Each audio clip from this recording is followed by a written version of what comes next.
This is kind of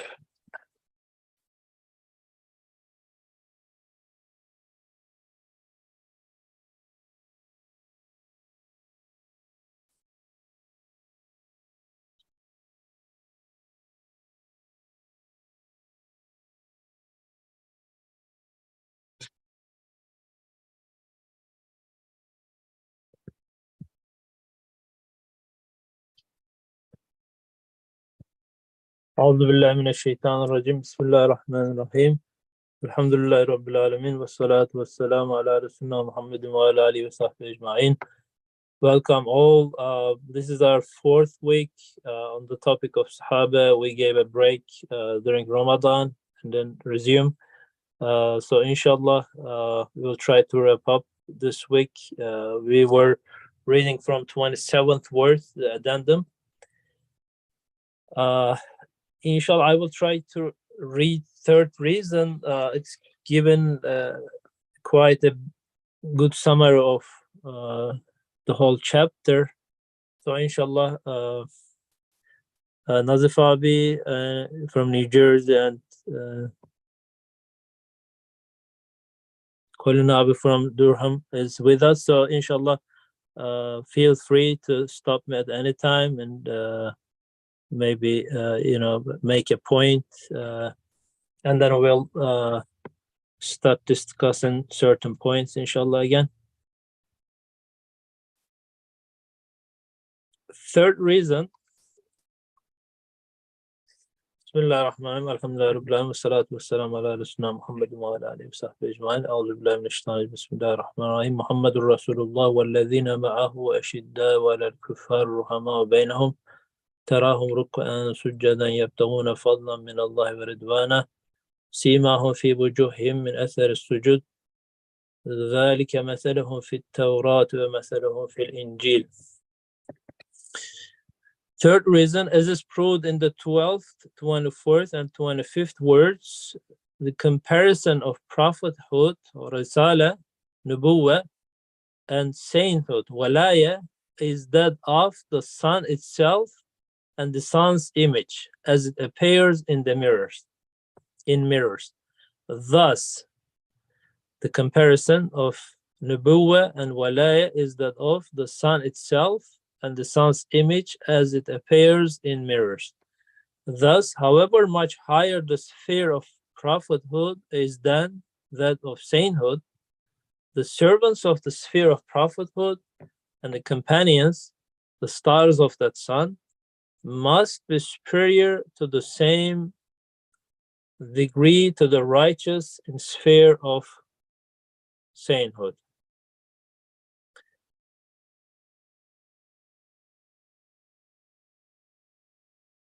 Thus, however much higher the sphere of Nubuwwah is than that of Walaya, the servants of the sphere of the Nubuwwah and the Sahaba, the stars of that sun, must be superior to the same degree to the righteous in the sphere of Walaya.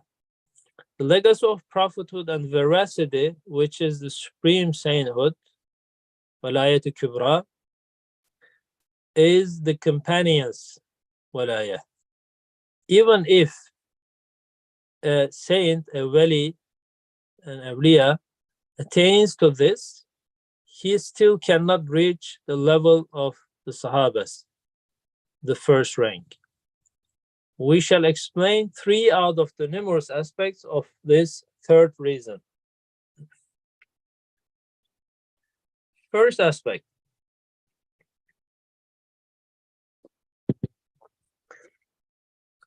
the companions cannot be reached in the interpretation of the law, ijtihad.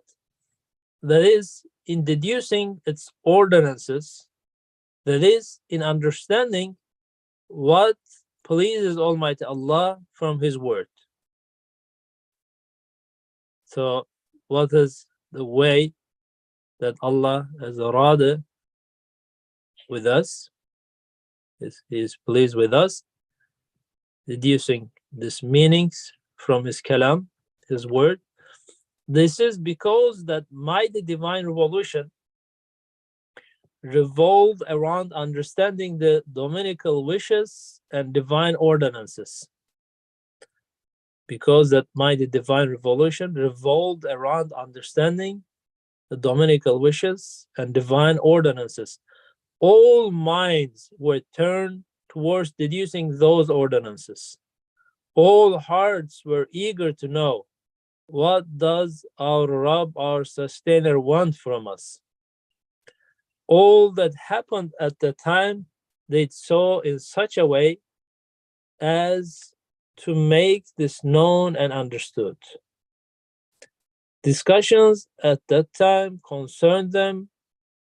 Thus, since everything and all situations and discussions and conversations and stories occurred in such a way as to give some sort of instruction in these meanings, and since this perfected the companions' capacities and illuminated their minds, and since their ability to interpret the law and deduce its ordinances was ready to be lit up like a match, no one at the present time can reach in 10 years or perhaps in 100 the level of dedication, deduction, and interpretation they reached in a day or a month, even if they have the companion's intelligence and capacity. Because now worldly happiness is the focus of attention in place of eternal happiness, humankind's attention and view are directed towards different goals. The struggle for livelihood, together with lack of reliance on Allah, tawakkul, have bewildered man's spirit, and naturalist and materialist philosophies have blinded his intellect. As a consequence, just as the social environment does not strengthen a person's mind and capacity in respect of interpreting the law, the divine law, so it confuses and scatters it. We provided in the discussion on interpretation of the law in the 27th word, in the comparison between Sufyan ibn Uyayn and someone of his intelligence today, that today's person could not acquire in 100 years what Sufyan acquired in 10. I will read this part again. It was quite a nice summary of what we discussed so far. Companions cannot be reached in the interpretation of law, that is, in deducing its ordinances, in understanding what pleases Almighty Allah from His word. This is because that mighty divine revolution revolved around understanding the dominical wishes and divine ordinances. All minds were turned towards deducing these ordinances. All hearts were eager to know, what does our sustainer want from us? All that happened at that time did so in such a way as to make this known and understood. Discussions at that time concerned them. Thus, since everything and all situations and discussions and conversations and stories occurred in such a way as to give some sort of instruction in these meanings, and since this perfected the companions' capacities and illuminated their minds, and since their ability to interpret the law and deduce its ordinances was ready to be lit up like a match, no one at the present time can reach in 10 years or perhaps in 100 the level of deduction and interpretation they reached in a day or a month, even if they have the companion's intelligence and capacity. Because now worldly happiness is the focus of attention in place of eternal happiness, humankind's attention and view are directed towards different goals. The struggle for livelihood, together with lack of reliance on Allah subhanahu wa ta'ala, have bewildered man's spirit, and naturalist and materialist philosophies have blinded his intellect.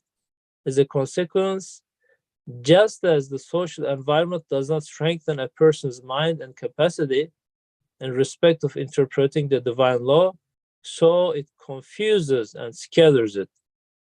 We proved in the discussion on interpretation of the law in the 27th word, in the comparison between Sufyan ibn Uyayna and someone of his intelligence today, that today's person could not acquire in 100 years what Sufyan acquired in 10.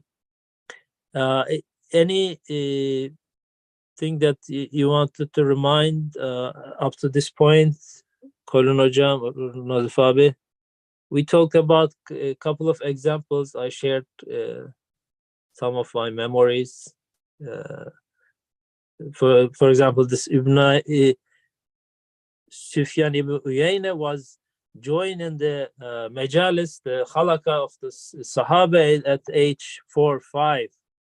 And it just brought to my mind my friend going to buy a cell phone. He says, each time I need a cell phone, I got my 9 years old with me and ask him, what do you want? What kind of phone would you prefer? So he buys one for himself and one for the kid. So he says, we all know that this is what they grow into. The minds and, our interests are all going around those worldly things. So even at 3 4 years old, you can see that easily can use the phone and utilize all the apps, and is well aware of what's going around. Just like that, at that time, that was the concern. When they wake up, is there any new ayat revealed, or how can we understand it, how can we apply it into our lives? That was in the market, that was going to the field farm, just a conversation on the street, was all going around these things. Now unfortunately, even we go to a janazah, in the next room, you have the deceased one, the passed away one, but on the next room, people just start talking about, I don't know, real estate or some business. So our discussions and our interests, our energy, our attention is just going around some different things. In that mighty revolution of Islam, it was all focused on what the Almighty Allah is willing from us. So this really boosted the abilities of the Sahaba at the time, which none of us maybe can reach. Could I make a comment, because I wasn't present in I think the first two circles which looked at these issues. Sure.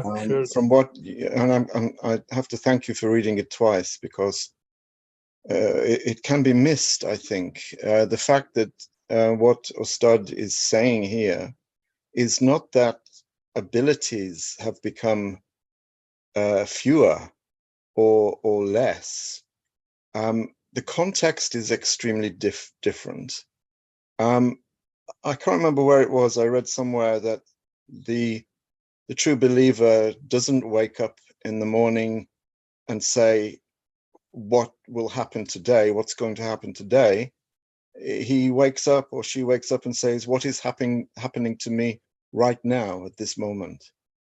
So the true believer, or maybe the wali, lives in that eternal now.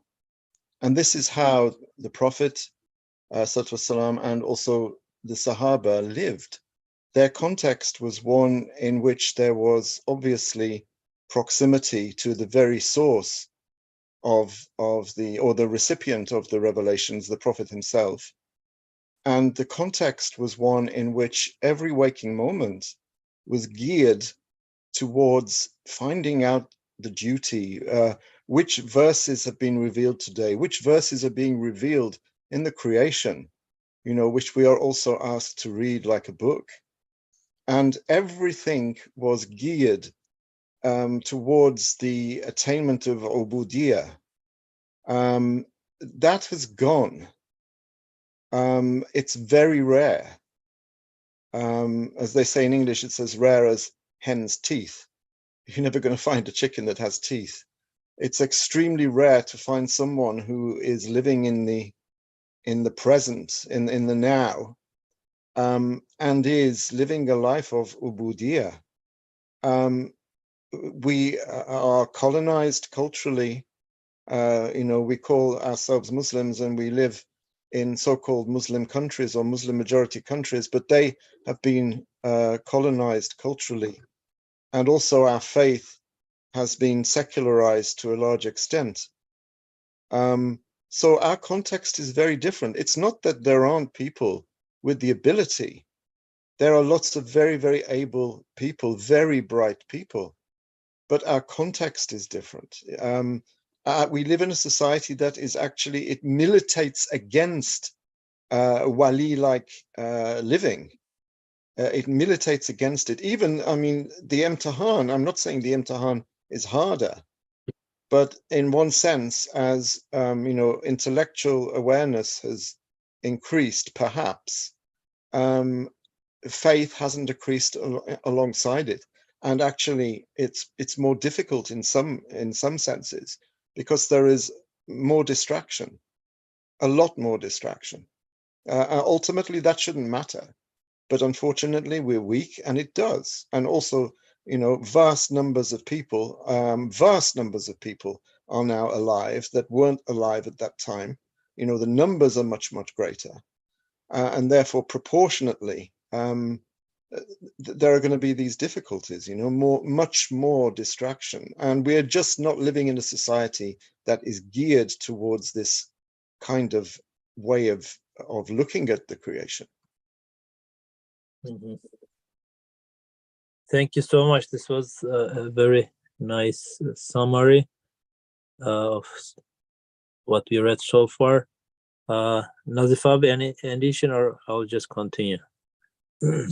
Well, yeah, I'm just basically just what Ustad said and Kolarabi just shared with us. Just totally, I totally agree, and that reminded me some just a couple things. Like, and of course, just in the life, and of course, just different parts of Risale, and how important it is to have common goal, and then to have this, or to somehow build this synergy, or whatever they call it today, has been important, as a matter of fact. So, and when minds are scattered and distracted, like, let me just into pieces, of course, it's really difficult to be in such a group. And I guess, like, this, we see that it reminds me, like, why just praying in a congregation is better than a single prayer, right? So because you elect someone just to recite in front of you, a leader, and then just you basically stand right behind him, and you offer your supplications and everything together. So just basically that it shows, like, how important to be in a congregation, to believe in a common goal, and to recite the Fatiha, like, just all together, or just or following a leader, so offering just in a group. So imagine, like, having that sort of kind of an atmosphere had been created back then, and just and being offered, and just and as a follower of Prophet Muhammad, so just in that group. So of course, that supplication, that's just in the congregation, that sort of kind of spirit, it's not easy to, I guess, like, I understand in that kind of context, like, why you start emphasizes that it's not easy to reach that sort of kind of level. So imagine, like, nowadays, even when I'm teaching, like, in my classroom, so 90% of the students I know that, just they're on their computer or on their phone. So it's like how scattered minds are, right? And imagine, like, this has been, like, spilled over to believer communities, to Muslims, and so on and so forth. So and how to gather it, to how to it's almost kind of, as Kolarabi mentioned, so it's almost impossible to have that sort of kind of thing. So That's what I wanted to share. Yeah. This was Can I just say that Sure, is sure. so important what Nazif has brought up there. I think it's the key. He's landed on the absolute key, and that is the collective nature of the society that we have lost. We've lost that collectivism, and I don't mean that in a in an anarchic sense. We've lost the jama'ah. We have lost community. It is so important. We don't have a political community at all. We are scattered. And I think also Nazif's use of the word scattered is absolutely on point. Our minds are scattered. Our feelings are scattered. We are scattered politically. We are scattered culturally, which of course it doesn't matter that we're scattered culturally, because in an ummah, in a real ummah that is politically convened, then it doesn't matter how many different cultures there are, but we're actually our culture has become a culture of modernity. The culture of modernity is very different to the culture of tradition, and I mean tradition in its a primary sense, the religious tradition, the tradition of revealed faith. We've lost that. We don't have it. We are scattered. We all live in secular regimes, which they themselves, of course, are all scattered as well. So we can't expect for there to be a blossoming of awliya in the same way that we find, the further back we go. And I think this is what Ustad is emphasizing here. But Nazif really did hit the target there. Yeah, thank you so much. It was a very nice reminder. As we all know, this problems of individualism and individualistic life. But when we also ponder upon that time, of course, there were like tribes and there were a lot of activities they used to do together. But also, many of them are Bedouins. They have like kind of an individual fair maybe, but Prophet ﷺ managed to bring them together around the spirit of brotherhood, companionship, being an ummah, and collective spirit of course, ubudiyya in the presence of Allah subhanahu wa ta'ala, that they achieved big goals that Allah subhanahu wa ta'ala guided them in that path. Obviously, because of the unit of hearts and minds and all that, spirits, and in that way. Otherwise, as you said, we are all lost, by ourselves, one to one with our imtihan or nafs or shaitan. Thank you. Yeah, it was a very nice point to ponder upon at this point. I'm going on, inshallah, on the second aspect. Second aspect, the companions' station, the Sahaba's level, rank in closeness to Allah subhanahu wa ta'ala, cannot be attained to with the feat of walaya, sainthood. Companion station in closeness to Allah subhanahu wa ta'ala cannot be attained to with the feat of sainthood. For Almighty Allah is infinitely close to us, closer to us than everything, but we are infinitely distant from Him. Almighty Allah is aqrab, is infinitely close to us, closer than anything else, closer to us than everything, but we are infinitely distant from Him. Divine proximity, aqrabiyat ilahiyya, may be gained in two ways. The first is through the unfolding of divine immediacy, to which the divine proximity in prophethood looks. and which the companions manifested through the legacy of prophethood and conversation of the Prophet ﷺ. The first is through the unfolding of divine immediacy, to which the divine proximity in prophethood looks, and which the companions manifested through the legacy of the prophethood and conversation of the Rasulullah sallallahu alaihi wasallam. The second way is to traverse the degrees in our distance from Allah and be honored with divine proximity to an extent. To traverse the degrees in our distance from Allah and be honored with divine proximity to an extent. Most of the spiritual voyaging of walaya, sainthood, is in accordance with this, and illumination through the self and through the outside world proceeds in this way. Most of the spiritual voyaging of sainthood is in accordance with this, and illumination through the self and through the outside world proceeds in this way. Thus, the first way is solely given, it is not acquired, it is attraction, the drawing of the most merciful, and it's being loved by him. The first way is solely given, it's not acquired, it's attraction, the drawing of the most merciful, and it's being loved by him. The path is short, but very severe, very elevated, very pure, and without shadow. The path is short, but very severe, very elevated, very pure, and without shadow. The other is required on the path of walaya, acquired long and in shadow. Even if it's strange, wonders are many.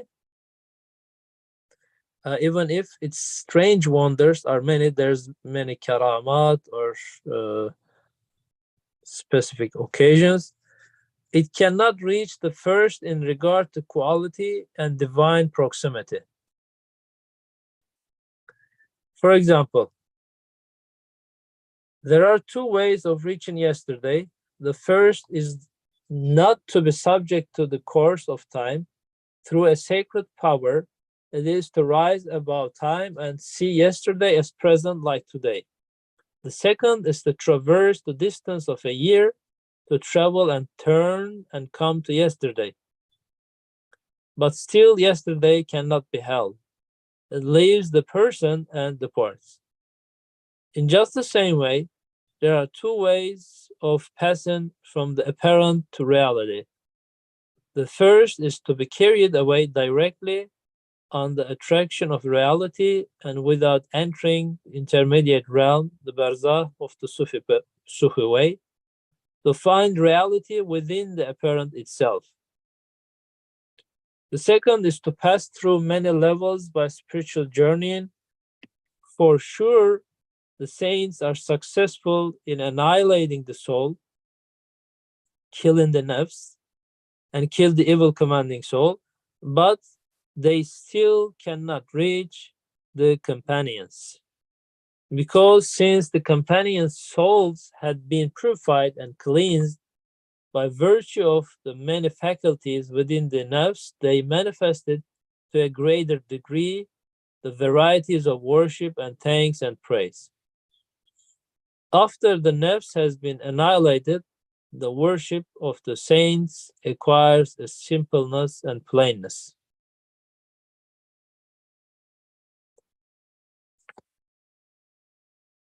So this is a very interesting part that we need to reflect or understand. There are many comparisons between this walaya and nubuwah. Korun Hocam, maybe do you want to summarize any thing that you remember about those? I don't think this can be summarized. No, I not think this part, but just we can start with maybe talking about the difference between walaya and risala, or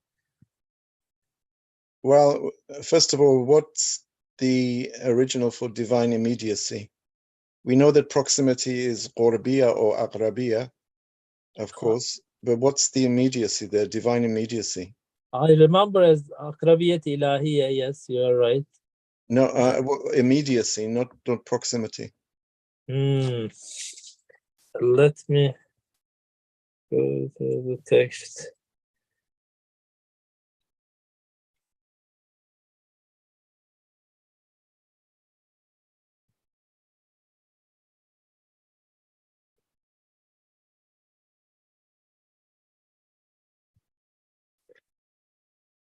Again, aqrabiyat and kurbiyat, those words are used. All right, but okay. So qurbiya would be proximity, and aqrabiya I would imagine would be immediacy.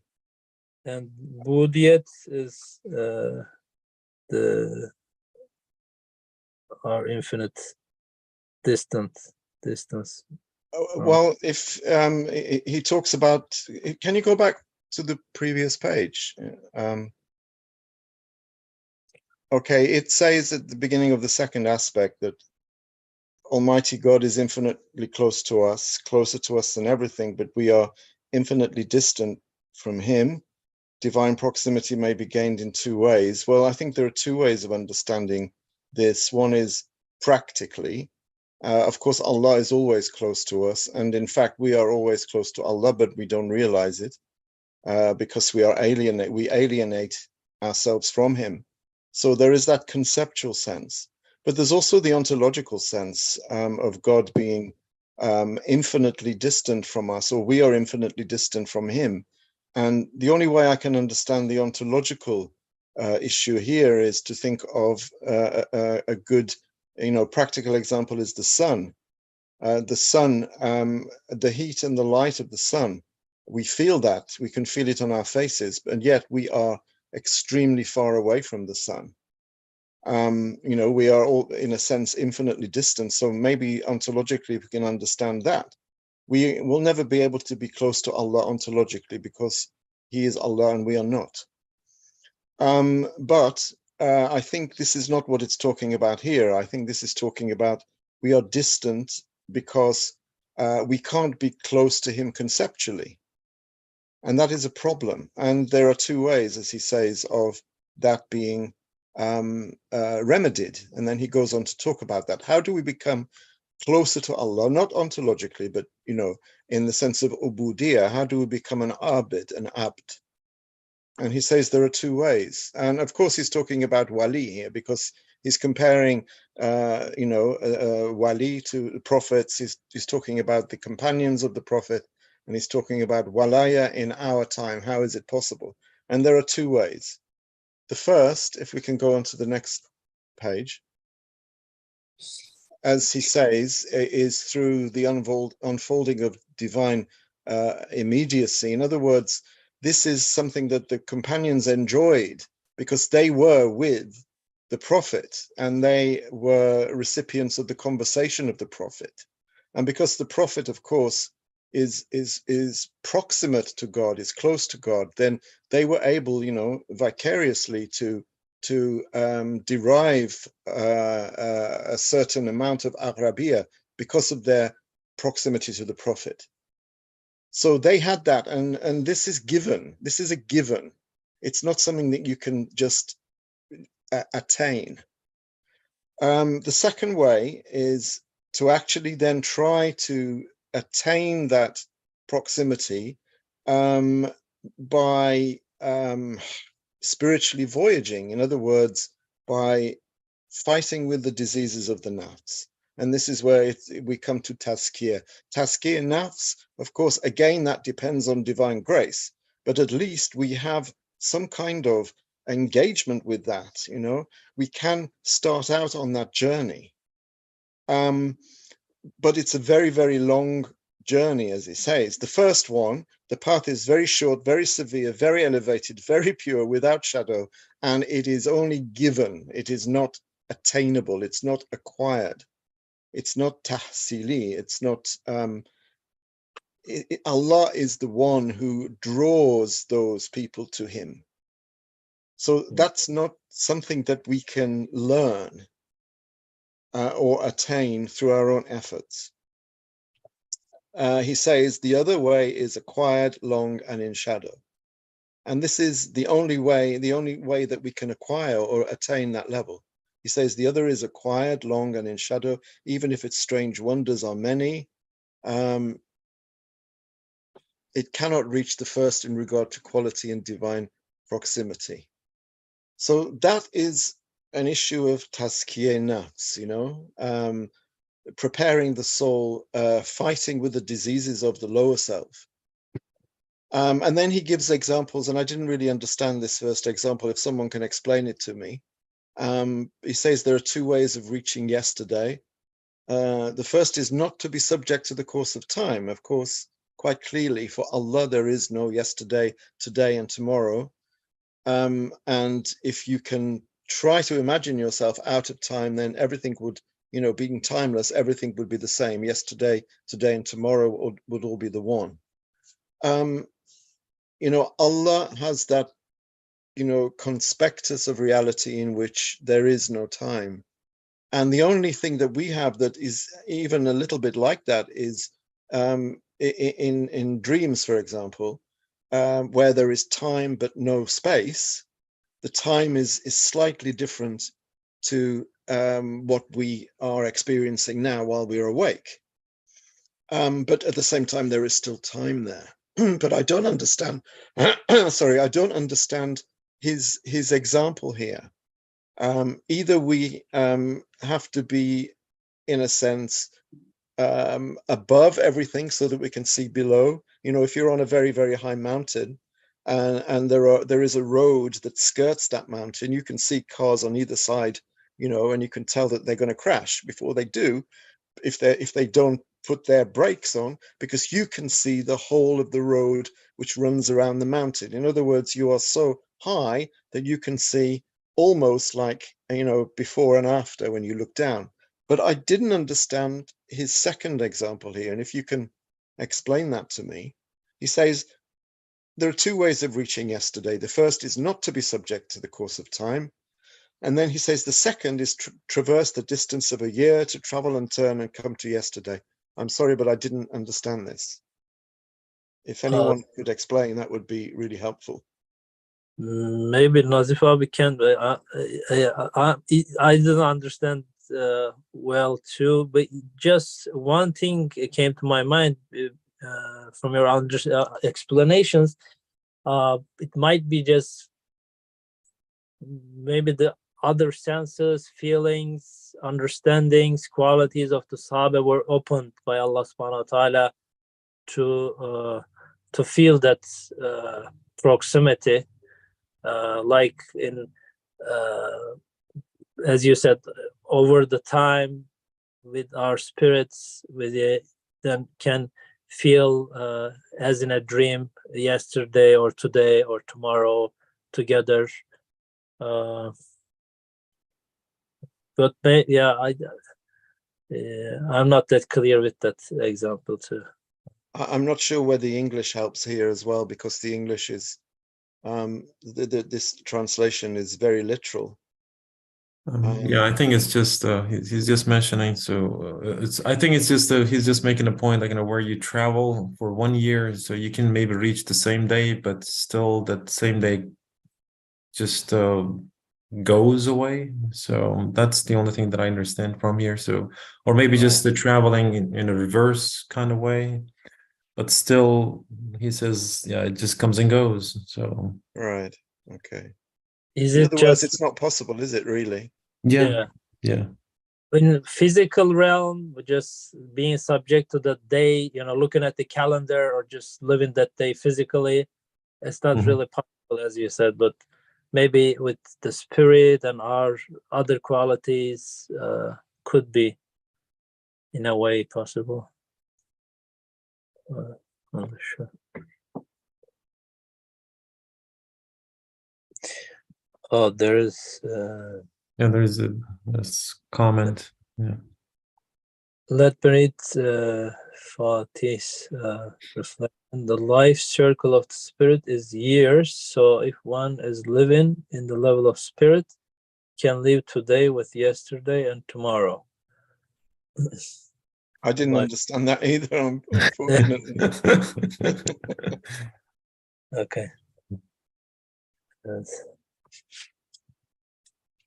I'm not sure what it means. Yeah. The life cycle is that of the spirit is years. I know that. I mean, I know that our spirit is in Malakut, and what we can achieve in Malakut, because in dreaming is part of Alam Malakut, and in dreaming, it's a place where there is a kind of time but no space, unlike in this world where we have both time and space. So maybe if we can achieve a kind of a different kind of time, and a spaceless but different kind of time, then maybe in our waking life we can achieve that kind of state, not in dreams. The kind of state that we always have in our dream. Maybe we can achieve that here as well if we go into these these these Sufi-esque kind of asceticisms. I don't know whether this is what Fatih is alluding to, but it's very difficult because it's for the Sahaba that was a gift, and we have to use other means, and that's why it's hard. In a reflection on this last part, it says the saints are successful in killing the nafs, but their ubudiyya kind of becomes more simplistic. But the Sahabas, their way looks plain and simple, not so much karamat, but it is more elevated in the sense that their nafs is kind of trained or cleansed, purified, and cleansed by virtue of many faculties. I have a more foundational question, actually. Was this treatise written, or do you think this treatise was written in response to people who may have questioned the possibility of why can't people today reach that level? And if so, why are people concerned about that? Actually, this is a very good question. There is a long explanation at the end. We have little time, but I can go really quick over that if you want.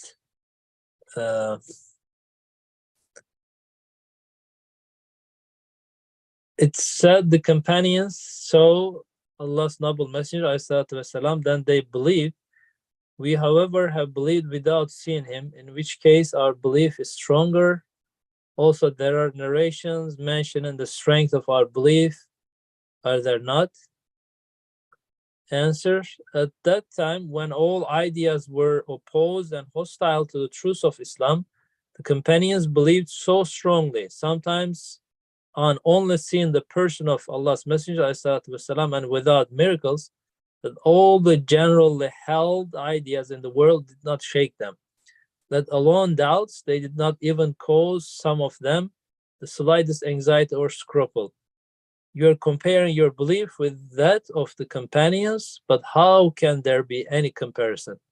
For despite your seeing with the mind's eye, not the messengers, والسلام, humanity and bodily form, which was the seed of the 2x3 of his prophethood, but through all the lights of Islam and truths of the Quran, his luminous, magnificent, collective personality, encompassed by 1,000 miracles. Despite this, you waver and fall into doubt at the word of a European philosopher. Yet, owing to their belief, the companions did not waver in the face of the attacks of the entire world of unbelief, and of the Christians, Jews, and philosophers. And how can you compare the intense fear of Allah of the companions and their complete righteousness, which demonstrated the strength of their belief and proceed from it, and your dull belief, which due to your extreme weakness does not impel you to perform even the obligatory practices completely, or you who make such a claim. However, Okay. the hadith, there's a couple of aspects, but the meaning of which is those at the end of time who do not see me and believe are more acceptable, refers to particular virtues. It concerns certain special persons. Our discussion, however, is in regard to general virtue and the majority. So in practicality, there's a lot of encouragement to be like them and to take them as examples. Of course, as you said, maybe theoretically to approach them in many ways, but there's this opening of divine proximity by Allah subhanahu wa ta'ala, which we should all know that was an ideal state that I don't know, in a way which is not it's not, as far as I understand, it's not that as in a worldly ambition, right? We try to acquire something with all our I'll say greed, and that's not such a way, as far as I understand. It's Yeah, I think I get what he's saying now. I think people are saying, well, why can't we be like that? Well, we can't. It's simple, but we can't be like that. That context was different. And I don't know about imtihans being more difficult now. They were pretty difficult then because, the Jahiliyyah, we are in a Jahiliyyah now, and so were they. And they were physically restrained or physically attacked as well, whereas most of us are not being physically attacked, trying to express our belief. So I mean, I always thought that it's more difficult for us now, but I think that's not even an argument. We can't compare the states. I think what Ustad is saying is, look, they had special dispensation. Their context was different. Why are we even comparing? This is also, Sorry, yeah. Go on. The second question, maybe I can quickly go over that too. It also gives another point which comes to mind often. They say that the saints and possessors of perfection abandon the world. It even says in Hadith, love of this world is the source of all error, whereas the companions were very involved in the world, let alone abandoning the world. Some of them were ahead of civilized of that time even. How is it that you say that even the least of such companions was of greater worth than the greatest saint? Answer: it has been proved decisively in the second and third stopping place of the second word that to love the face of the world which looks to the akhirah and that which looks to the divine names is not the cause of loss, but the means to perfection and attainment. And however far one goes in those two faces, the further one goes in worship and knowledge of Allah. The companions' world was within those two faces. They looked on this world as the arable field of the Akhirah and sowed and reaped it. They saw beings as the mirrors of divine names and gazed on them yearningly. As for the transience of the world, that is its transitory phase, which looks to man's base desires. Yeah, I think this is the basically just I mean I believe that it just explains a little and that this part reminded me even the beginning of the 10th word, right? So I think it's just the trade-off. So yes, like you guys said, so yeah, I mean I don't understand like this why we compare. Like I mean even like I also found like myself like just been thinking about was it like harder then or is it harder now? But maybe just in terms of maybe just like the science and knowledge and everything, maybe just we have a little bit of just now advantage understanding. But I guess like the the imtihan, like it's just the trial is still here, and maybe just like we're in just maybe more danger like in some kind of cases, since like everything is like so up open in the just like ready and open in the air, like and around us, so you can reach maybe some of the like these bad things like and just in faster than before.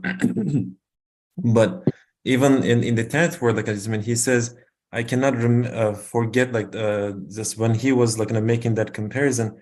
So the two men like traveling through the land as like in a paradise, and the one goes to like in different parts, right? And then the second one just warns him, and then instead like and he says like what are you doing? You will be punished, and I will be dragged into misfortune along with you. I mean, I can never forget this sentence, like how he explains it. Like as he said, right? So all the just like the path, like and just the danger is love in this world. So whoever goes into misguidance, right? So like and just drags everyone around him. So I think like and especially this days, like in today's, maybe danger comes along with that. So not only just we cannot perform collectively as we just talked before, right? So even in the danger that we created around us collectively also affects us, right? So, and that also just that scatteredness that we talked about, like all this mechanism and misguidedness around us, misplaced love and everything. So just somehow finds a way and affects every and each of us. I believe like images, especially how it like somehow hurts our belief and spirit and congregation, just and of course, I mean just the society, and like it basically drags everything just like along with it, just like down with it. So I think that's like where it comes, like maybe the trade-off. So yes, maybe comparison like all this just the technology and the knowledge and everything, yes, everything is just like somehow like we're learning more and more than before, but it's a trade-off. So we let go the other path, just like the hereafter, just like the companions, they had that, but then there's no way we can reach that sort of kind of level. So it's long gone now. So it's like kind of yesterday, like you start mentioned. So it's gone now. So there's no way to go back to yesterday. So it was just here, but then just boom, it departed. So we have to let go and of course, I mean, just we have other trials right now. So we're in the presence of another trial. So that just like somehow just attacking our hereafter, right? So like you start mentioning like so now we have to focus. So we have to zoom in to today now. So what we have at the moment. So inshallah, somehow form that just this sort of kind of halakha, this sort of just brotherhood, so then we can just help and remind each of us. And maybe we can find a way to ascend, maybe not to their level, but just whatever that we can, I guess. Ahsan, another excellent observation. There's an English saying, comparisons are odious or invidious. I can't remember which it is. All of these comparisons, comparing today with the time of the Prophet, we should stop comparing and just get on with what we're supposed to be doing, which is to become abd. I get that kind of vibe from this treatise, this part that Ustad is saying, he's saying, actually what he's saying is stop comparing. Yeah. That was then, this is now, that was that context. You can't reach that level, but it doesn't matter. Not everyone can be king, Yeah. There also has to be a wazir, there also has to be a ra'yat, there has to be a servant. You can't all be king. Yeah. Exactly. Yeah. But this shouldn't prevent us to follow them, right? To imitate them or try absolutely. to be. You're absolutely right. They are there as role models. Our prophet is uswa hasana, but don't expect to become a prophet. The nafs is always choosing the easiest thing, right? Without doing the job, just want to be like them. So, Yeah. our faith is also blah blah, you know, right?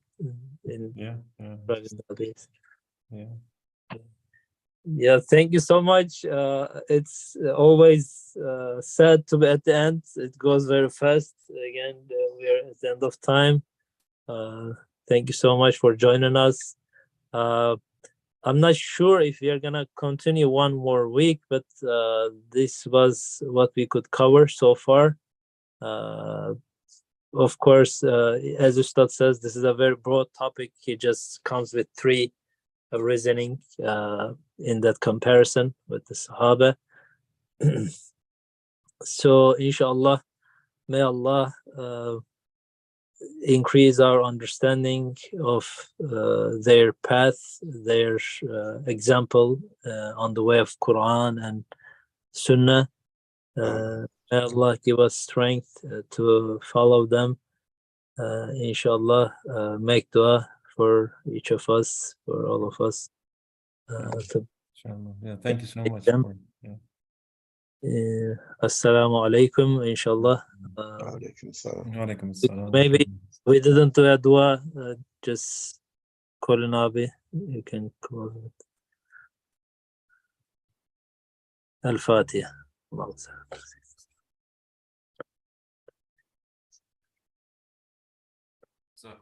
Thank you so much. See you guys next week, inshallah.